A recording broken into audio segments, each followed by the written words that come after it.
ઝઘડિયા જીઆઈડીસીમાં આવેલી Nitrex chemical કંપનીમાં ભીષણ આગ લાગતા દોડધામ મચી ગઈ છે.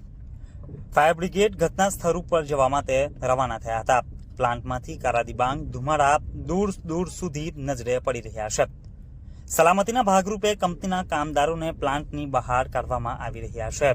વડોદરાના કોયલીની આગની ઘટના બાદ ગતરોજ ભરૂચમાં અંકલેશ્વરના છેડે સિલ્વર બ્રિજ નજીક ટ્રેનમાં પણ આગ લાગી હતી. જોકે સદનસીબે કોઈ જાનહાનિ નોંધાઈ ન હતી. તેવામાં આજે સુમારે ભરૂચ જિલ્લાના ઝઘડિયા જીઆઈડીસીમાં આવેલી નાઇટ્રેક્સ કેમિકલ કંપનીમાં આગ લાગતા કંપનીમાં ભારે નાસભાગ મચી ગઈ હતી. ઘટનાની જાણ થતાં જ ફાયર બ્રિગેડ ઘટના સ્થળ ઉપર જવા રવાના થયા છે.